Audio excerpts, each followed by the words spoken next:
right here in the city. That was in 2000.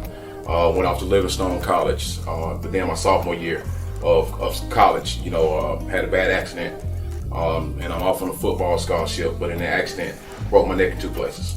I had kind of some goals I set when I was younger, just went around the long route to do it, so it's about the journey, so I'm thankful to be where I'm at and to have the prize that I have, but the journey that I took to get to where I'm at right now makes me appreciate what I'm able to do and what I have that much more. Like when I was younger, as an athlete, I grew up as an athlete, love sports, love athletics. So my favorite sport was football.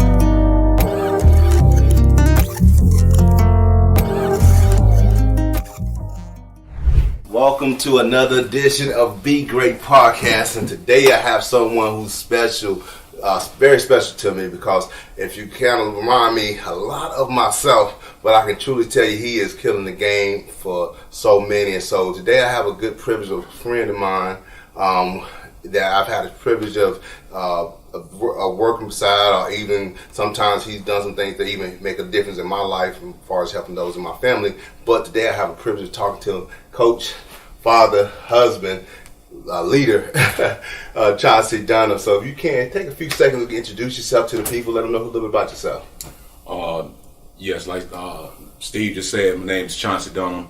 From here in the Rock Hill area. Actually born in Edgemoor, which is right outside of Rock Hill, but grew up, raised right here in the great city of Rock Hill in the state of South Carolina.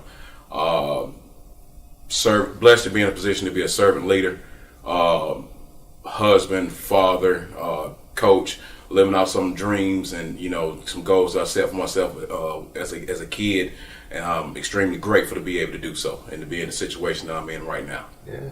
Well, I want to kind of unpack your story, because if you ask yourself, the lane you're in right now probably wasn't the lane you probably chose early on in life. So if you can, to kind of let us know a little bit about your story of what led you to, I guess, where you are now. Okay. A little bit of my background. Again, like I say, grateful to be in a situation doing what I'm doing right now. Kind of getting to do some of the things that I had kind of some goals I set when I was younger. Just went around the long route to do it. So it's about the journey, so I'm thankful to be where I'm at and to have the prize that I have, but the journey that I took to get to where I'm at right now makes me appreciate what I'm able to do and what I have that much more. Like when I was younger, as an athlete, I grew up as an athlete, love sports, love athletics. So my favorite sport was football. Wanted to ultimately be in the NFL, where of course you make the most of what you have. Where you playing offensive line, you 5'10", 220 on a good day. Most schools ain't gonna want to have you. You're definitely not looking to make it to the league. But I was able to fall back on my education, and then education to me, when I talk about athletics, student athlete. I always pitch that to all the kids and everything. That have the opportunity to coach, because education, your knowledge, your wisdom, it can't be taken away from you. So even in, and I'm gonna get to it here shortly, but even in losing my opportunity and my ability to play the game, still my mind I still have, and I'm able to fall back to do the things that I love. How did I lose the game? Kind of being hard-headed. So boys will be boys is what they say. So growing up, didn't always want to listen to mom. And didn't want to listen to coaches and some of the father figures that I had in my life. So ended up making some poor choices, especially once I got out of high school, which I graduated from Rock Hill High, right here in the city. That was in 2000.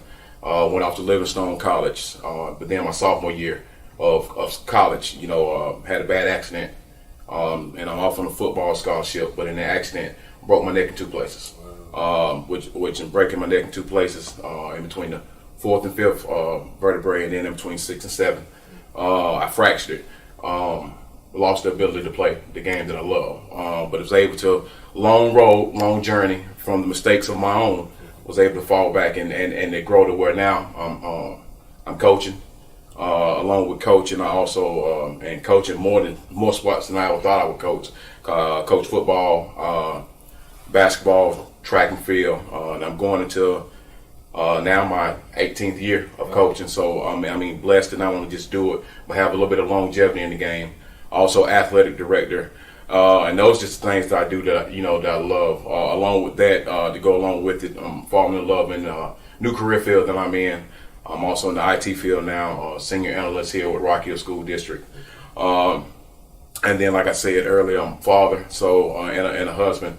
Husband to, my favorite. I got to say the greatest blessing I could ever have, which is LaTanya Dunham. And then we are parents to 3 amazing boys, or sons that are growing into young men, Jaden, Christopher, and Clayton. So, for me to be able to go through some of the trials and error that I had early on in life, and to be able to be where I'm at now, position where I'm at now, I can share those stories not only with my sons, but also with the kids, the student athletes that I get the opportunity to coach and mentor, to try to help them along, to prepare them to where they want to go in life, to achieve some of their goals. Again, I'm just grateful and blessed to be doing what I'm doing. Well, man, I want to just thank you, man, because like I say, it's one thing to have the opportunity to coach, but I think you take it a step beyond this regular coaching, because some coaches, it stops when practice is over, but you go way beyond. And I can tell it firsthand, because when my son Joe when you coached him, man, it was be on weekends. You had him out and running and all these extracurricular things. You had him, but on top of that, you really you really build and prepare these young men on the court, on the field, whatever sport you have them with, but also you teach them how to be productive young men and productive young citizens. So I want you to kind of lead into your mindset, and pretty much how did that come about, your style of coaching, what made you go so hard to really help prepare these young men? I guess leaning on my upcoming, two coaches that really stick out to me from my childhood that just a great, they're legends. One's a living legend right now. One is unfortunately passed on and gone from us. But Coach Y.C. Winborn and Coach Jim Jolly. Y.C. Winborn, anybody that's been in the Rock Hill area, they know Coach Winborn from football, from track and field. Just a guy that, like you say, it wasn't just between the hours of coaching. It wasn't just when that whistle was around his neck, but whether it be, taking you to his home or, his family's home to celebrate your successes throughout the season, holding you accountable when you stepped out of line. That was something YC always did. With Coach Jolly, he was my offensive line coach, when I was in high school, and he saw something in me that I guess a lot of other coaches wouldn't take the time to see. Most coaches, if you talk about athletics, they're going to look for that physical stature. They're going to look for, they fit the description just based off the eye test. But Coach Jolly, he took the time to look and say, most people might not look at him and say that he's actually a lineman or fits the bill because of his size and his stature, but he looked at the heart. And we're going back to servant leadership. That's something that, my Lord and Savior, that he does. He doesn't just look at us for who we are physically. He looks at the heart. So with me going hard, man, going hard for these kids, it's out of love. And it's because, sometimes when we're coaching these kids, we're going to be hard on them. We're going to hold them accountable. But we got to also understand that first you got to build that rapport with the kid, build that relationship with the kid. And that kid knows that you truly there to have, mutual respect for them in that relationship. They're going to go that much harder for you because they see that you're going harder for them. And then with me, it's not just about the X's and O's when it's Monday through Thursday when we're coaching, or Monday through Friday when we're coaching. It's also, if you know that, now, of course, with the day and time, things have changed, so you're not giving out your cell phone number and stuff like that because you want to stay within the guidelines and regulations of the district. But we have what we call a Sports U app. But on the Sports U app, parents or kids, they can message you. Like, you finna step outside the line, hit me on a message so we can talk you into making sure that you don't do anything right now, looking at the short-term picture that mess up your long-term goals. So just make sure those kids know that, you always got somebody outside of parents that you can reach out to. Because sometimes as a middle school or high school kid, you're not necessarily want to share certain information with your parents. But when you have somebody that's, on your side, that's in your corner, that yeah, you can't get this information to your parents, but still they're going to give you a little bit of wisdom. Those kids going back to knowing that, hey, he's just not about winning ball games. He's about me winning in life. Then it's easy for you to coach them hard, and they say, okay, so we're gonna go win some ball games. And I guess just coming out of basketball season about 2 weeks ago, and I mean it's another year that for a seasonal championship we won a championship undefeated, a great team, man, actually back-to-back champions.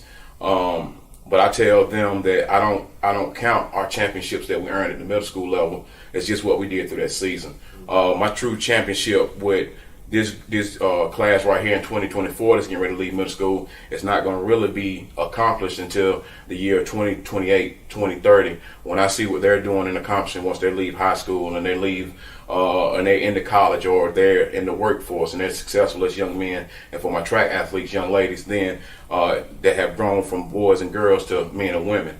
But one thing that we tried to sow into our kids this year with the basketball team was 3 things. And we kind of went with Ecclesiastes, just being real about it. When it says that 3-strand cord is not easily broken. But for us, it was paying the fee. And this is something that I can't take credit for because I heard it from, I want to say Benedict's coach, which now I think he's going to be at South Carolina State coaching. But paying the fee was focus, effort, and execution.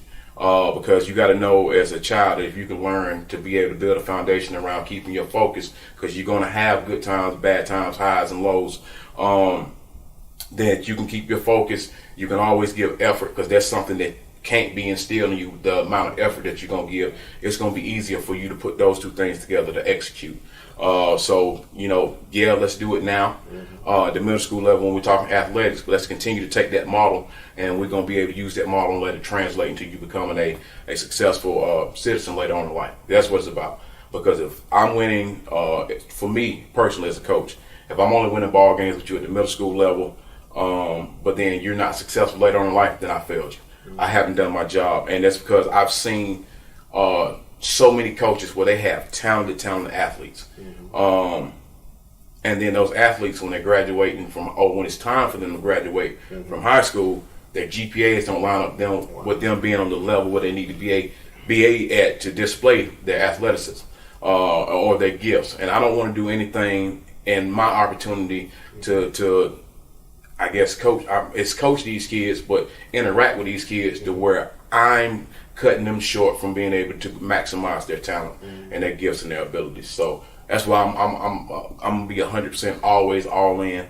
Again, back to my favorite, Grace Bless, like ask for and have. Times she sometimes gets on me. She's like, "Hey, you need to slow down, get a little rest." Which I know and I understand because I'm only human and can't be everywhere, can't do everything.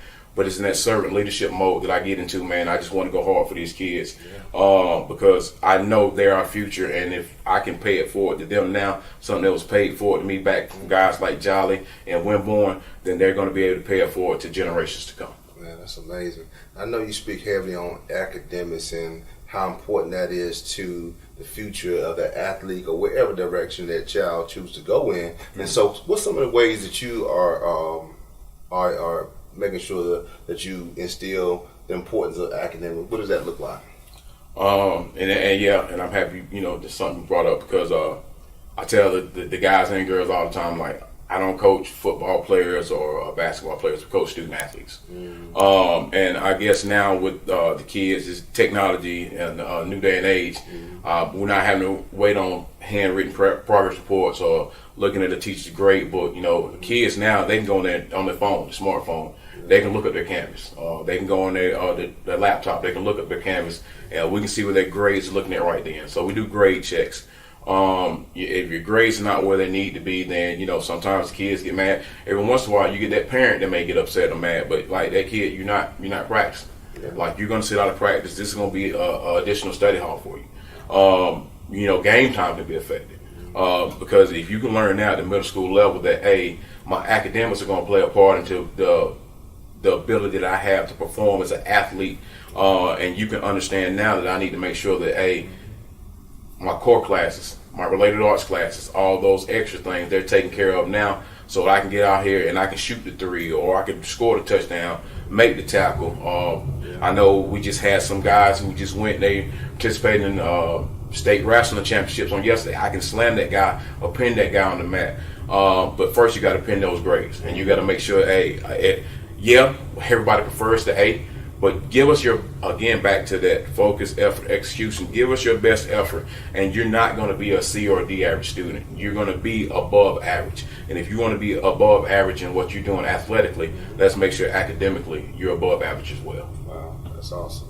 That's awesome. And I know that sometimes you get kicked back a little bit, but down the road, I can think about myself. Some of the coaches that was tough on me and did not slide me to slide was the reason why I now am disciplined in certain areas of my life. And I know you take the time, and I've seen it firsthand when you've actually explained why, you making certain decisions and choices with this the student to help them. That's going to help them down the road. But I want to congratulate you also on the accomplishments on the field for this winning this. You say back-to-back championships. Awesome, congratulations in that. That team was great, and then and again a great group of guys, top to bottom on the roster, and we had the ability to do something kind of special, and we kind of laughed about it a couple of weeks ago, but we actually hosted the conference tournament this year in basketball too. So being able to go 7th grade and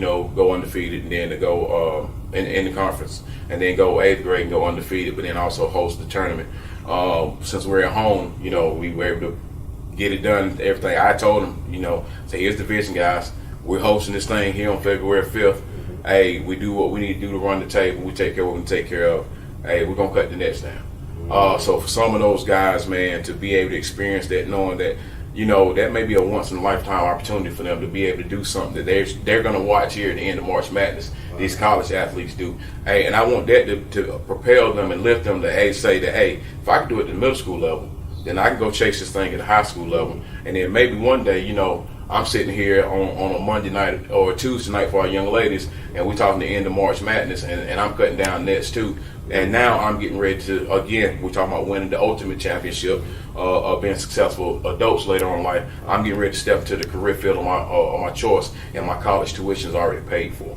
And it's paid for because of the abilities I was blessed with, and the fact that I didn't do anything as a younger boy or girl to mess up those opportunities to be able to go out here and earn this scholarship. And then now you're talking now your kids that are stepping into athletics at the collegiate level, they're not just talking about getting and earning scholarships. They can do something as far as the NIL money goes and everything to be able to help change their family's trajectory at an early age and just sign up with the pros. Because we understand that everybody's not going to be a pro athlete at the end of their journey, but everybody's going to be a professional in something. And we want to make sure that we're doing what we need to do on our part at the middle school level, that when they get ready to step into professionalism, that they're ready to handle the bill and do what they need to do. That is awesome. So I know you should go ahead and explain what all areas do you coach? Again, football, and football started, and again, going back to when I was younger, my goal was if I didn't make the NFL, I wanted to teach and coach. I wanted to be a math teacher. I was a numbers guy. But again, because of my course of action at a younger age, I kind of delayed the process of getting to where I wanted to be, and never stepped into that math teacher role, but was able to be a behavior interventionist. And I think that worked great for me, because if there would have been somebody that I would listen to at an early age, as far as somebody trying to intervene, like mom, coaches, and things of that nature, they trying to make sure that I made good choices and decisions, I probably would have been that math teacher. But honestly, I wouldn't have appreciated it like I appreciate what I do now. So that behavior interventionist gave me a really passion for mentoring, and that passion for mentoring has blossomed into being able to grow from just being that offensive lineman, defensive lineman coach that I wanted to be when I was younger, to being an offensive coordinator for a period of time, but now be a head coach. And I think as far as a head football coach, I just finished my 9th year as a head football coach. But then also grow into where I was able to gain knowledge in basketball. I've been a head basketball coach for a while, and now head track and field coach, and also to be over athletics. And And I tell people all the time, I don't always get it right. I'm gonna mess up. I'm gonna make mistakes, but you're not gonna be able to say a mistake was made because I wasn't giving effort. Sometimes it's a situation of too many irons being in the fire, and one iron may stay in that fire just a little bit longer than I wanted to, but it's not because I didn't have my hands on something else. Just trying to make sure that things are going well for all of our student athletes, and not just our student athletes, but our families as well, because we know it's about community doing their part to make sure that the kids going to be taken care of, so we can make the process of athletics easier for the parents as well. Then they handle their situations, their issues at home. We take care of what we need to take care of on the school standpoint. Then it's going to be an easier process for their kid to be able to balance taking care of the academics and also participate in athletics. That's awesome.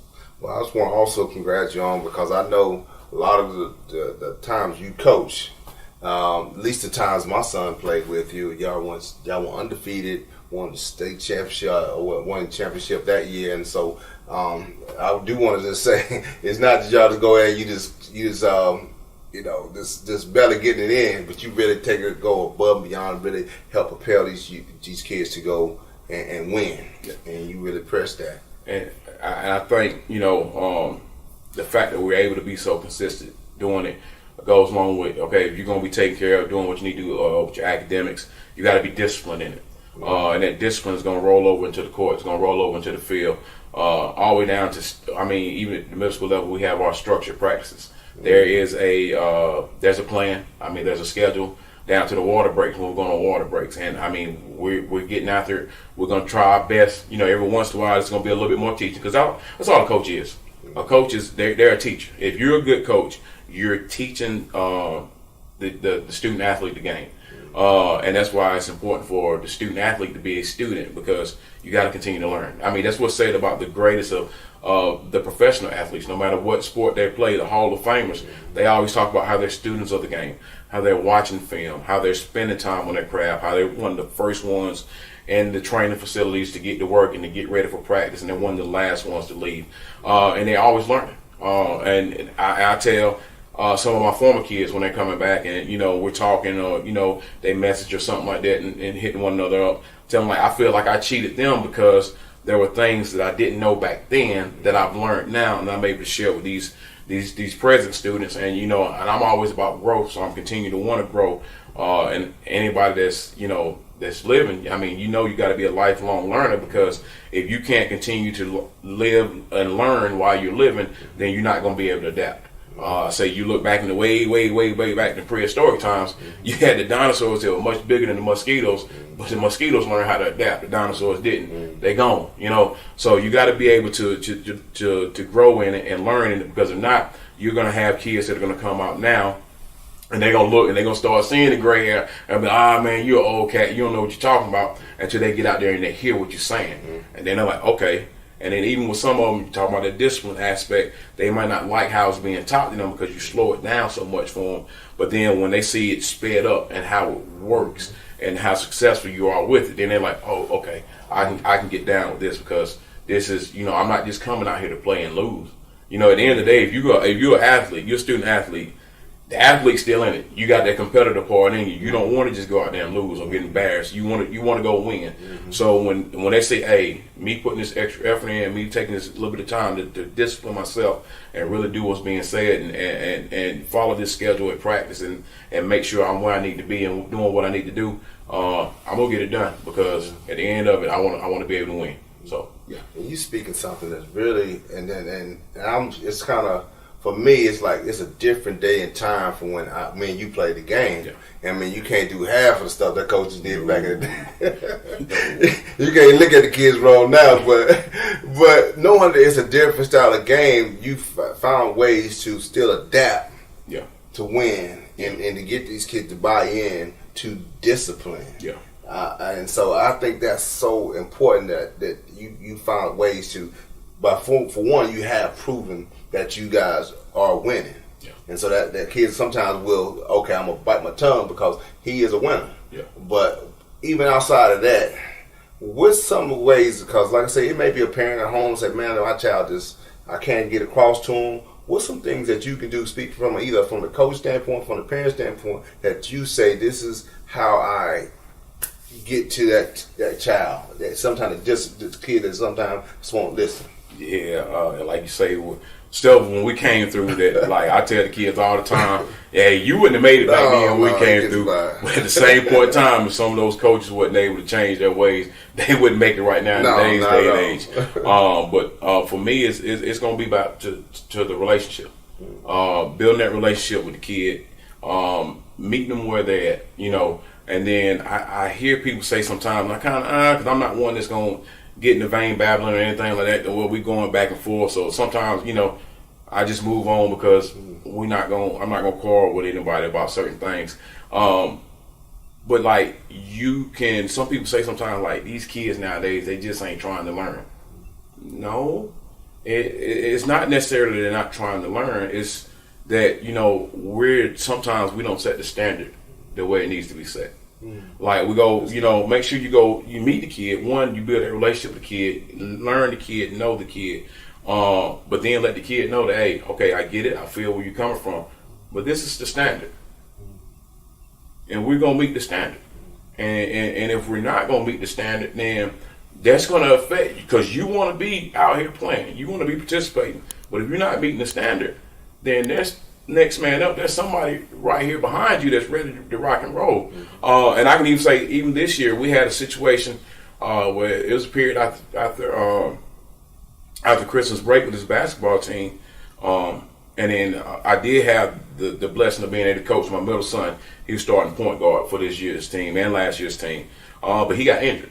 So he's out. So I'm like, oh, man, we want to start it down. So, hey, next man up. But then we had another student athlete that kind of, didn't do what they need to do off the court. So now we 2 starters now, and we got some tough games coming up. We're in a tough part of our schedule. But that whole next man up philosophy and the fact that we never wavered on the standard, the other guys were able to step up. It may not look as nice or neat as it would have looked with some of those starters in, but the job was still done. And it lets that kid know that I stepped out of line as far as the behavior standpoint, and even my son himself, that, I'm out injured, but if it needs to be done, this next guy up, they can hold it down as long as we're sticking to the game plan. So it makes that kid say, I need to really and truthfully evaluate the choices and decisions that I'm making outside of my athletic path. And then, it makes them grind that much harder when they get the opportunity to come back. Because I told them it's a difference between I got to and I get to. Sometimes, we as adults, we look at stuff like, oh man, I got to do this. Nah, you know what? I may be a little tired because this weekend was kind of hectic. I mean, Chris had a game Friday night. Clayton had a game yesterday morning. Jaden had a track meet yesterday morning. My wife was in a wedding yesterday, so we've been on the go since I got off work Friday. But I'm not looking at tomorrow morning like, oh man, I got to get up and go to work. No, I get to get up and go to work. I get that opportunity to go and take care of what I need to take care of to provide for my family. And when we can get these kids to know and understand that, it's not a situation of you got to come out here and practice, because you don't have to come out here and practice. This is something you say you want to do. You get to come out here. Then when they see and understand that, it's easier for them to buy into the discipline. And even as a parent, from my own 3 sons, hey son, nah, you don't got to wash the dishes. You don't got to go out there and cut the grass. You get to. Because you got a kid that may not be staying in this type or style of home that you're staying in. They don't have the bedroom that you have. They don't eat the meals that you're going to eat. They don't have the yard that you have to cut. So you get an opportunity to do those things. And I want you to understand the responsibility that it takes to be able to maintain your status here, because one day you're going to have grandkids. You're going to find your favor. You're going to find the wife. You're going to get married. Y'all going to have my grandkids. And I want you to provide a good opportunity for them as well. So it's something that, the difference between I got to and I get to. Like, you go out there and you know that you get an opportunity to do it, you're going to strive for excellence. That's the difference between that O and that E and that GT. Yeah. Good stuff, man. Like I said, it's just about shifting thinking. Instead of looking at the cup as half empty, looking at the cup as half full, knowing that this is an opportunity. If I take advantage of this opportunity, I can win if I look at it in the right perspective, man. So that's good. That's good, man. So if I can, let me ask you this: What's next for you? What you working towards in this space? Are you continue? Because, like I said, since I've known you, people have been offering you opportunity to go to the high school level, at least, right? Mm-hmm. But and you said this level right here is the level that you feel that you can best give your best. Why is so? Before I ask you the next. goes back to my upbringing, and then me getting to spend the time with the behavior intervention piece and the mentoring piece. And see, if we think, and it's not just athletics, it's about the entire student athlete and the whole child. Most kids, once they've gotten to high school, their mind is kind of more so made up of whether they're going to do right or do wrong. If we're catching these kids nowadays, and really and truthfully now, this day and age, you almost need to try to start catching these kids 3rd, 4th, 5th grade. Because these kids in 3rd, 4th, and 5th grade, there are meeting some peer pressure that we wasn't seeing until maybe freshman, sophomore year in high school. Those things have trickled down to where they're going after these kids at an earlier age. So at the middle school level, staying at the middle school level, it's a situation where, hey, yeah, we talking about, athletics and student athletes and being successful in what they're doing in whatever sport they're playing. But if we talking about them being successful later on in life, we're able to catch them at an earlier age to try to show them the difference between good choices and bad choices. Where, you might be able to catch that 6th or 7th grader and really steer them in the right direction and be that guardrail for them that keeps them from going off the cliff. To where if you're not catching them and really trying to pour some of those positive things in them until they're freshmen, sophomores in high school, it may be too late. And you may not have that time to really build that relationship with them that's going to where they will reach out to you when they're getting ready to make a poor choice or a poor decision. I had a gentleman maybe 2 weeks ago, week and a half ago, and I mean, I may have coached this kid, 13, 14 years ago. It's been a minute. Sometimes the years blend together because it's been so long. But he was saying, he's like, man, coach, you ain't changed. He's picking it other than the gray hair. He say, but it's been times now, and he's a young man now. And he's like, it's times, I'll be thinking something. He's like, nah, coach, you say, if I just hone in, if I just lock in, I can go. And I say, and then the message ain't changed. It hasn't changed. Some of the strategies have changed. Just like you said, there's some things that even in my earlier years of coaching, I can be a little bit more stern with some things that I kind of got to just pull back a little bit some on and can't necessarily do the way I used to do when we first started coaching, as far as how hard I get on the kid or yell at the kid or fuss at the kid. And any of my parents can tell you, I'm going to hold them accountable. Not going to, like back in the day, we got cussed out. You got cussed out, spit in your face, all of this. I'm not going to do that. Yeah. So if anybody that may be thinking, oh man, he used to cuss kids out. Never happened. Never will. Ask any of my players. They're going to tell you they may have bear crawled. They may have to do some duck walks. They may have to do some rolls. But I'm not going to belittle a child. But, we're going to hold them accountable and things of that nature. So I've been able to kind of change some strategies, but the message still ain't changed. Mm-hmm. We're still going to make sure that we're going to be disciplined, and you're going to know and understand that, guess what? We're going to do it this way. I love the bottom of this pyramid right here. The foundation of this pyramid is love. Mm-hmm. We're going to do it this way because, guess what? I started athletics because I love the game. I attack coaching the way I attack coaching and approach it the way I approach it, because not only do I have a love for the game and a passion for being competitive and winning, but I want you guys to win later on. And I tell my middle school kids, hey, when I show up on a Friday night or a Tuesday or Friday or whatever day you may be playing on the high school level, I want to see you playing. I want to see you on the bench. Like, for me, that's saying that, hey, we did what we needed to do to prepare you for high school. Now, another reason why I haven't gone to high school, again, 3 sons. 3 sons. And you just heard a little bit of what we've done this weekend. Basketball, track, on the go, on the move. I made a promise to my wife early on in life that, I would not truly consider any high school coaching opportunity until my boys were grown, because just me growing up, I didn't have a consistent male figure there, as my father there at my events. So I know the importance of, even yesterday, I was able to see Jayden right before he ran the 110 hurdles.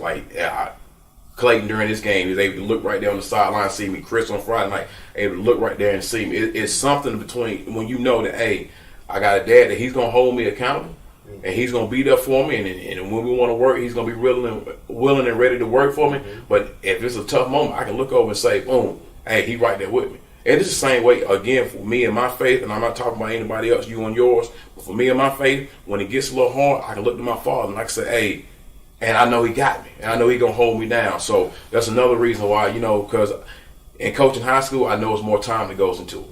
I mean, the amount of time that I probably put in middle school athletics is probably too much. But in high school, I know it's a 7-day-a-week thing. I know the hours are longer, and I'm not gonna miss my own 3 sons. And it's no disrespect or not to anybody else's, but trying to do everything I can to help anybody else's son or daughter. So I that played a part into it as well. That's awesome.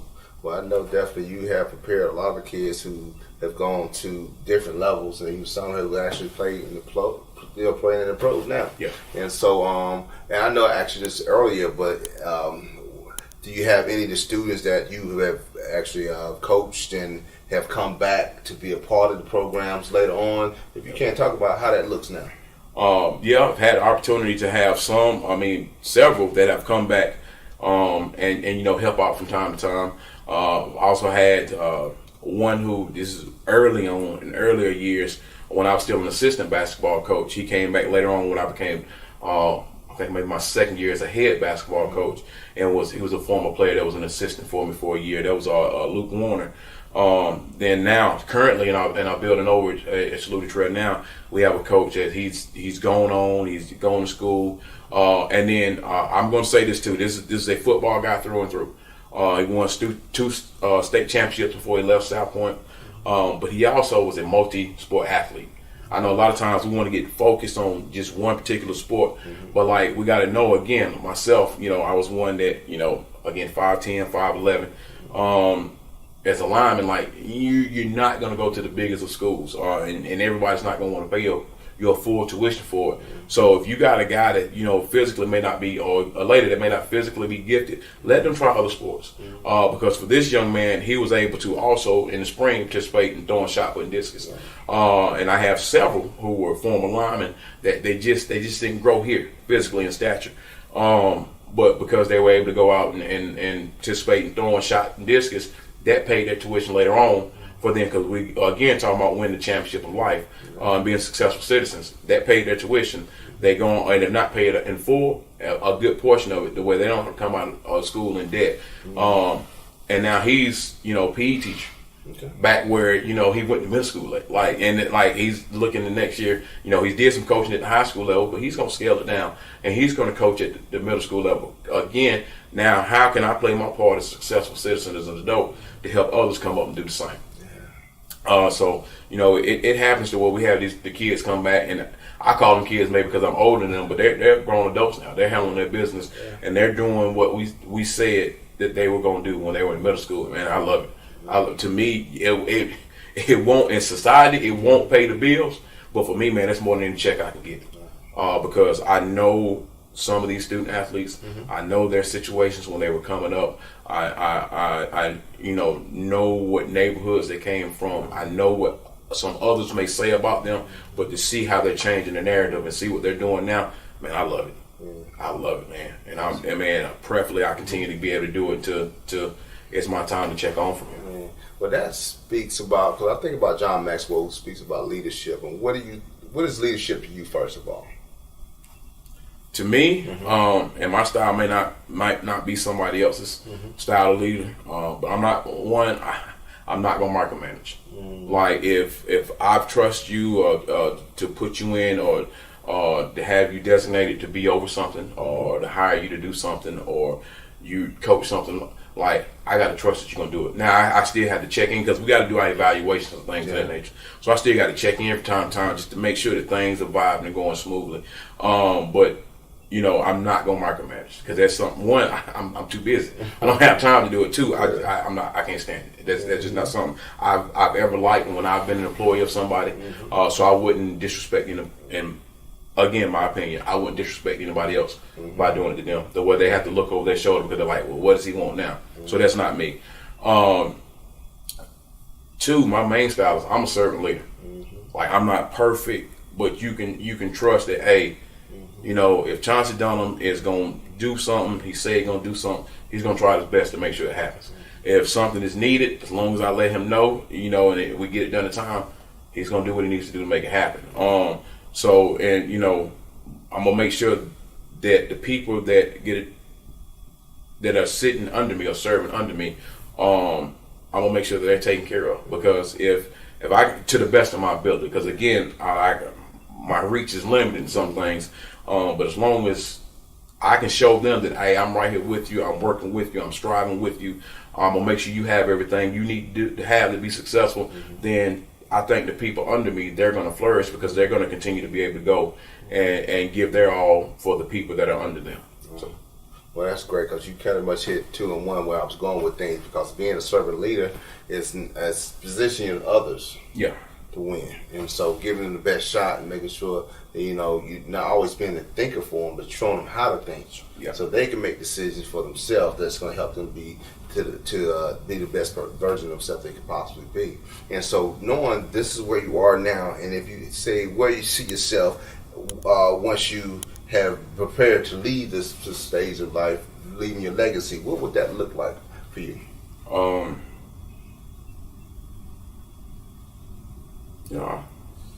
For me, just leaving. When you say leaving a legacy, seeing the people that had an opportunity to come under me, whether it's somebody I coach, somebody I mentor, my own children, seeing them going to do the things that they say they want to do, living their goals and their dreams out, and that's that legacy. Because then if they're doing that, then they're passing it on to others.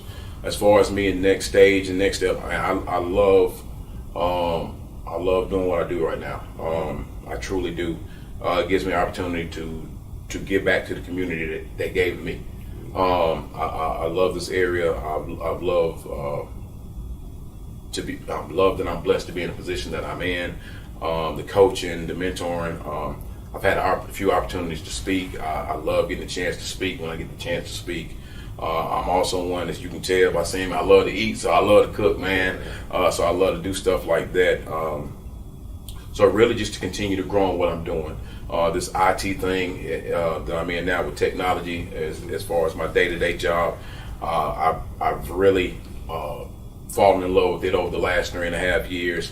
Growing in it now, getting ready to get signed up for some more things so I can get some more certifications, get some more classes and everything knocked out the way and taken care of, just so I can grow me as I, now I'm getting ready to hit that mid 40-year-old stage. I want to make sure that, as far as Chonce, we're doing what we need to do as we step into this next stage of life, that, I can really get ready to, because I got to know and understand that, like, I'm closer to my end of my career than I am to my big beginning, because I've been in it so long. So make sure that I'm set up for this next stage. And again, like I said, man, I've never said I got into this to make millions. But if we can change 1 million lives, or play a part in changing 1 million lives, or somebody can say, you know what, he may not have been a big piece of my puzzle, but like, if it wasn't for a couple of these pieces right here that he was able to key in, my puzzle wouldn't be complete. So just filling that void. I guess I'm just somebody who may not have that father. Hey man, he was somebody I could talk to. May have been there, but more of a homeboy than a disciplinarian. Hey man, he was a little bit of that structure that I needed. Shoulder to lean on, the crown. Like somebody just to listen to. So that servant leader, I never look for any major recognition or anything like that. I just want to make sure that the people that I have an opportunity to interact with, that they're taken care of. And as long as I can continue to do that, then my legacy is going to be all right. That's awesome. That speaks wild. And a lot of times, some people, of course, we all want to make sure we are taken care of financially, but that speaks volume when you said it's not about making $1 million, but helping $1 million. So that speaks volume. And that seed that you sow, you're surprised at how far it can grow wide and grow high just by planting good seed. And that's one of the things that I love about you. You're not just speaking in the game, but you're leading by example. You're showing up when you say you're going to show up, doing exactly what you say you're going to do. So you are that mentor, that person that they can look at and say, man, outside of what he's saying, I know what his example helps me even off the field.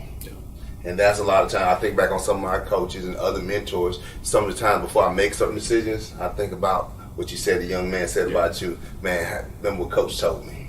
Showed me and things like that. And so that's so special, man. So I want to thank you for taking the time, because I knew sitting here would definitely help someone else who, whether it's in a seat that you're sitting in, meaning they're coaching, or they're in a spot where they're wanting to excel in life.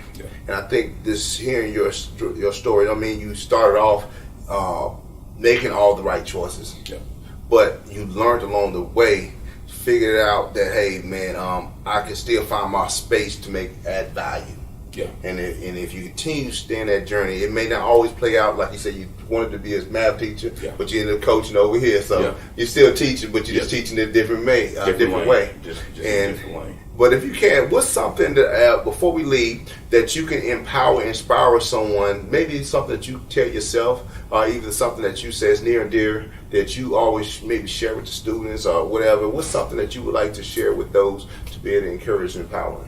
Well, something that that's for me that I'm always talking about, and I give something I tell my students first, and I talk to them about.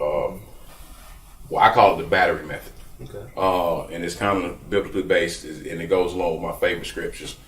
My favorite scripture, which is Philippians 4:12 and 13, where Paul talks about being base and being abound, the highs and the lows and everything. Because a lot of people, every once in a while, a lot of people like to look at 13. Where it says I can do all things through Christ that strengthens me. But what comes before that is the actions, is being able to find that balance of, because some days you're going to have a great day, but then you might turn right back around and you might get hit with some bad news. And you're going to have that low. It's the experiences of the good and the bad. When we can take those things, because that's life. Life is not carousel to where we're sitting here on the same level and we're going around this pattern. It's going to be the highs and lows, the thrills and the disappointments. And it's not getting focused on the highs for too long, and because that's what pride becomes before the fall. And it's not being stuck in the valley for too long when you get hit with that low blow, but it's picking yourself back up. Being able to live off that, and I call it the battery method, because every battery that you have, whether it's in your cell phone, your car, the camera, any laptop that you may have, it's going to have a positive and a negative post. And it's in that positive and negative post that, once they're both hooked up and connected, that phone's going to be able to power on. That car's going to be able to, when you hit that ignition or turn that switch, it's going to be able to crank up to get ready to go. It's the same for us as humans, for me anyway, to where, I got balance, from where I may have not felt like I had everything I needed, and I definitely didn't have everything I wanted when I was younger. I had some voids in my life.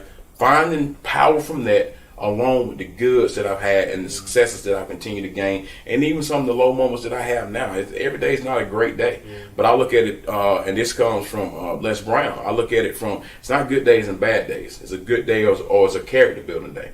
A character building day is going to build me up to make me stronger for my next day, whether that's a good day or another character building day. But me finding the balance that I need to have to stay grounded, not get too high-minded, but then to also pick myself up and encourage myself and inspire and motivate myself when needed. That where I can do all things through Christ who strengthens me, because He's prepared me to go for the good and the bad. We're not perfect. We're gonna mess up. We're gonna make mistakes. I'm a prime example of it. I make mistakes daily.